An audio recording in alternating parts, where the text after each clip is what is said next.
रजा रूमी साहब, coat Lakhpat jail में कैद रहनुमा दोबारा से इसी राय का इजहार कर रहे हैं जो अर्लियर भी कर चुके। एक बार फिर वहां से खत आया है। ऑपोजिशन इत्तेहाद भी मुज़ाकरात का हामी है। वो तो आगे बढ़ के कह रहे हैं कि फजलुर रहमान साहब और नवाज शरीफ साहब किरदार अदा करें। सेन वॉइसेस भी मुज़ाकरात की बात करी। हुकूमत खुद कहती है कि अगर जो 9 मई का वाक़या है उसको मशरूत करते हुए निदामत का इजहार और हम मुज़ाकरात और बातचीत पर बैठे हैं। ये जो डेडलॉक की सूरत हाल है, क्या इससे निकल पाएंगे हम, या इसको यूं का तू छोड़ दिया जाए? फिलहाल कोई वे आउट मौजूद नहीं है इसमें।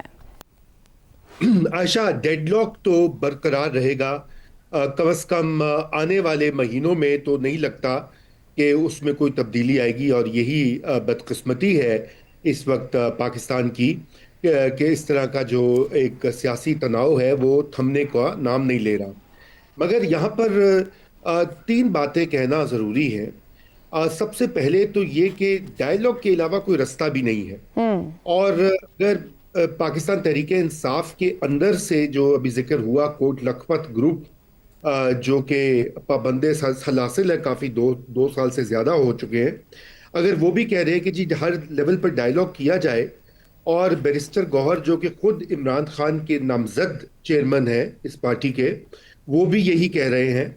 और उनके जो इस वक्त एलाइज जो उन्होंने चुने हैं, अचकजई साहब और अलामा नासिर साहब, वो भी यही बात कह रहे हैं। तो फिर इमरान खान को उसके ऊपर गौर करना चाहिए ना, उसके ऊपर ध्यान देना चाहिए। लेकिन मसला ये है कि वो अभी भी बात करें, जो उन्होंने पैगाम दिया है केपी के वजीर आला सुहेल आफरीदी को, वो पैगाम भी उसका है, कॉन्फ्रेंटेशन का है। यानी कि एक और तहरीक चलाएं, तसादुम का रास्ता अख्तियार करें, और यही उनको एक सूरत दिखाई देती है जिससे कि उनको रिलीफ मिलेगी और उनकी पार्टी का कोई फॉर्च्यून्स बदलेंगे। यहाँ पर डायलॉग किससे होगा और तसादुम किससे होगा? यकीनन दो ही फरीक हैं। एक हुकूमत है, और जिसका हिस्सा इस्टेब्लिशमेंट भी होती है, लेकिन चूंकि पाकिस्तान की एक खास है तरकीब में पाकिस्तान, तो उसमें इस्टेब्लिशमेंट भी होती है।